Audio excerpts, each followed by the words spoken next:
our studio. Catch them all in News Talks. Hi guys, welcome back to News Talks. I'm your host Sen, and today we are joined by LONGKANGBRAIN. They are a ground-up initiative focused on mental health in Singapore. They'll be sharing with us their journey and insights on mental health awareness in Singapore. So let's welcome Nico and Casey. Hi. Okay. We'd like to know more about LONGKANGBRAIN. What is LONGKANGBRAIN? Yeah, so basically, LONGKANGBRAIN is an online support group kind of organization. We focus mainly on mental health, but we also engage different topics in Singapore. So another area that we kind of stumbled into was the queer community, because we are part of the community ourselves. So throughout our mental health journey and sharing about mental health and raising awareness, we learned more about what the community wants, and we realized that this was an area that was useful for us to expand on. Yeah. How do you all create LONGKANGBRAIN? Because I'm sure it wasn't easy, right? So it started in the pandemic when I had quite a lot of negative experiences seeking help in Singapore. So I felt like a lot more could be done, especially on a community level, because I think in the pandemic there were a few articles going around that Ministry of Health was talking about how mental health was not an essential service during the pandemic, which actually baffled me and a lot of other people in the community, and it made it really hard to even have a space to talk about our experiences without feeling there are more important things that the government or the society can be focusing on.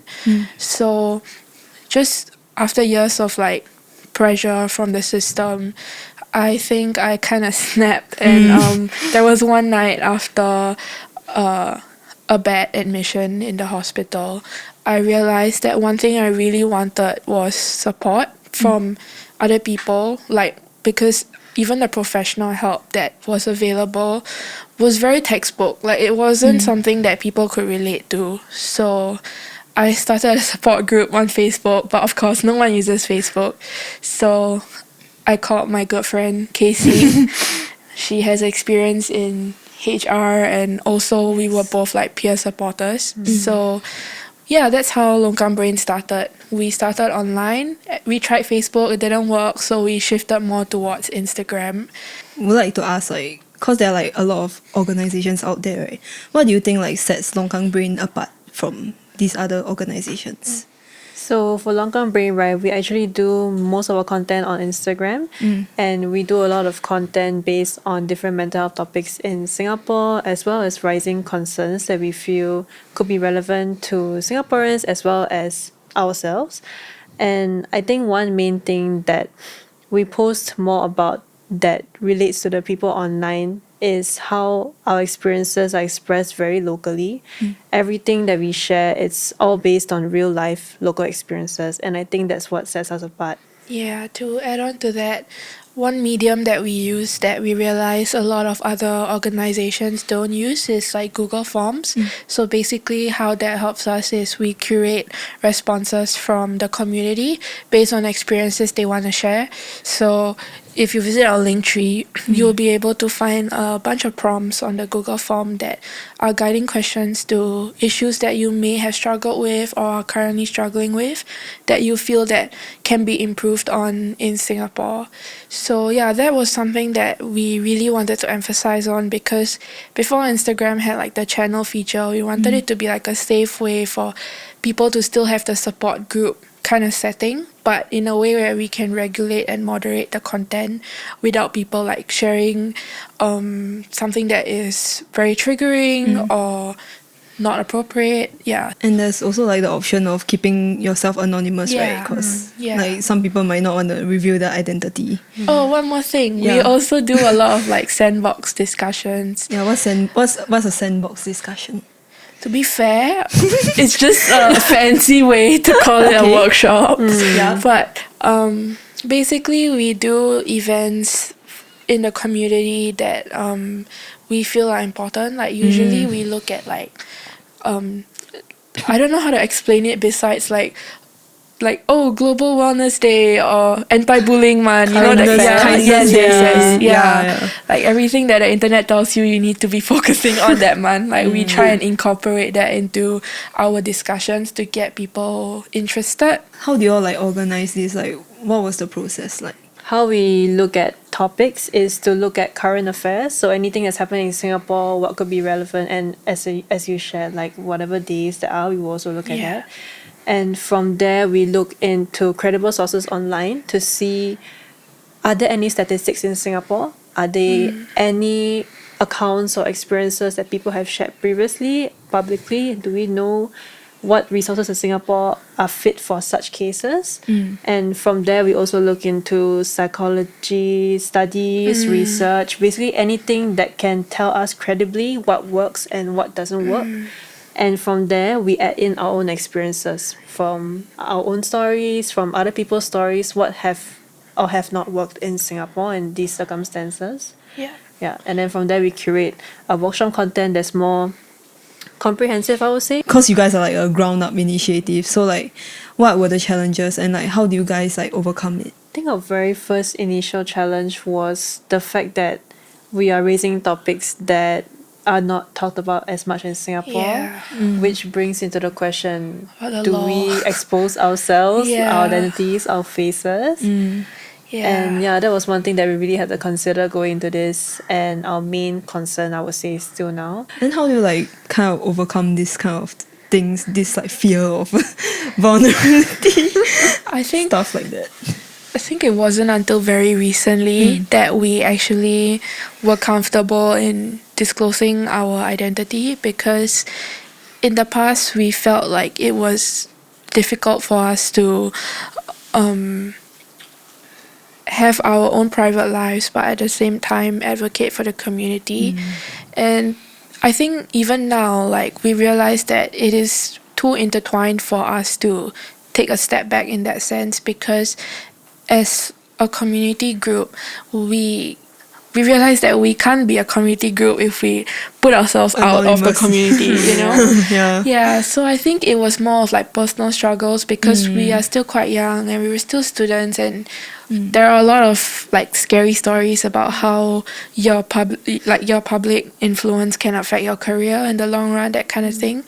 So we were very cautious about that, but I think through LONGKANGBRAIN we both developed a sense of like chivalry and also like courage, you know, like to put ourselves out there, because ultimately this is something we're passionate about, and we feel like there are not enough organizations that are willing to put themselves out there besides those non-profits or actual government organizations.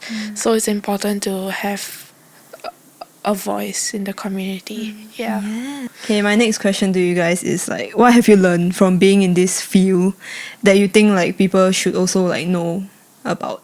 I think one main lesson that I learned from starting this ground up initiative is that you need to be quite sure of what you want your project to look like, and what are your boundaries with exposing yourself, especially with such like vulnerable content, right? What is the limit that you think you can share with the public?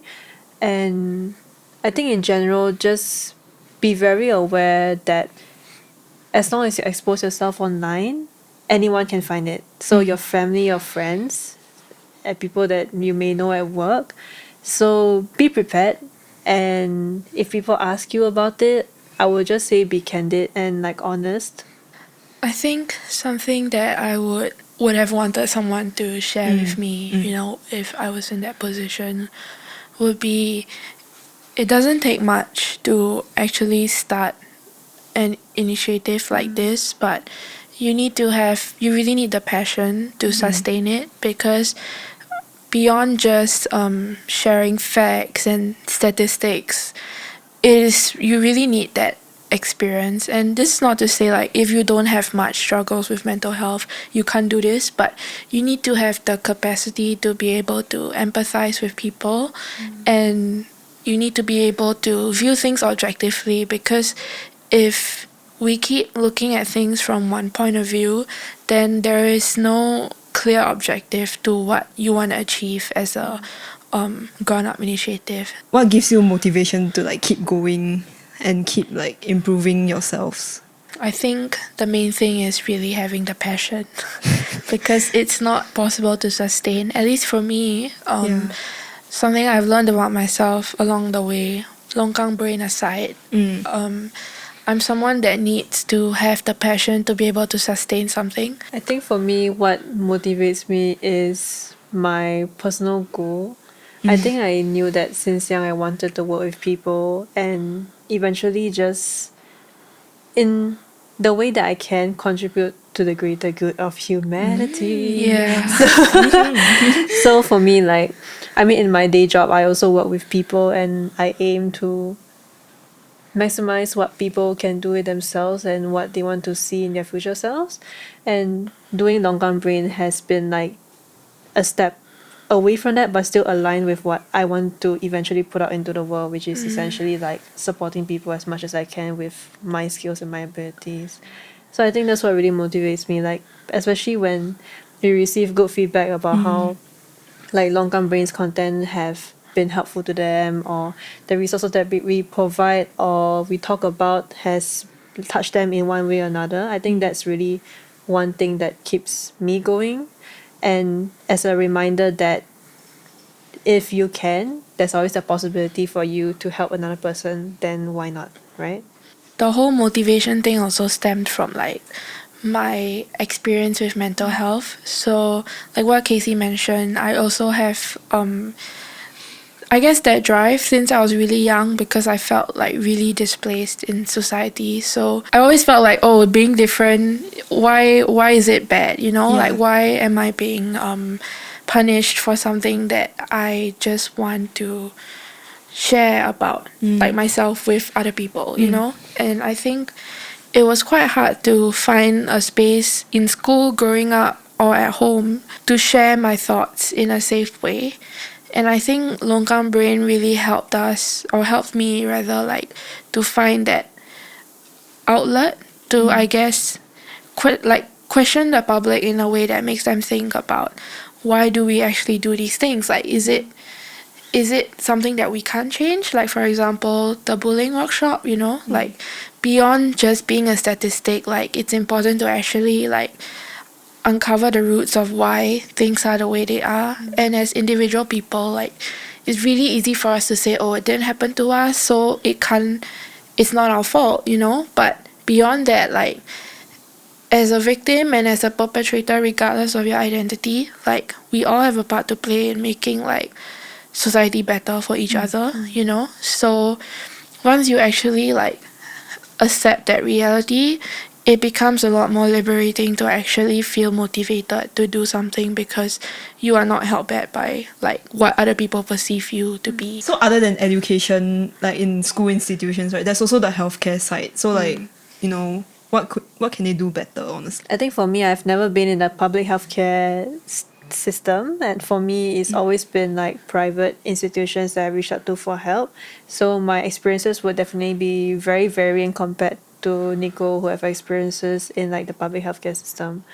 But for me, the times where I have reached out for help with the private institutions, they have been really helpful in a sense where they really tailor to your needs. So what I talk about during these therapy sessions, I am well assured that the person that's supporting me is an expert in the topic and typically will not have, in a way, like rules stopping them from supporting me fully. So when I talk about this, I'm talking about like as a person who is queer, as a person who has experiences that may not be exactly typical Common in Singapore.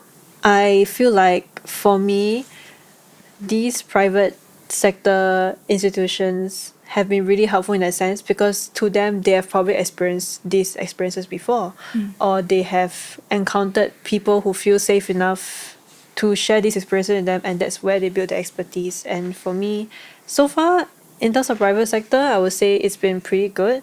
And I think from what I observe, right, people in the private sector, they're more willing to learn constantly. So they update their practices, they keep updated on how they can support their patients better, their clients better. And I think that's what really like reassures me, because at least for the public healthcare system, I don't really see publicly available like information on how the doctors are being updated, you know, as society progresses. How are they being kept up to date with concerns that are like rising issues in Singapore? I think it's really interesting what Casey shared, because I didn't know that in public sector, like they actually inform you that they are constantly updating their. That's good to know, because I feel like, well, one aspect for why that is possible is because private sector, they are away from the Government. scrutiny of like policies and stuff that the government sector is forced to follow, you know. And I mean, I'm sure the system has its reasons, but sometimes it is important to separate the system from people, because people are not meant to be, what's that word? People are not meant to be put in the box. There are people. Yes. People we are don't not. put people in the box. Yeah, you know, like there is no one size fits all when it comes to seeking help.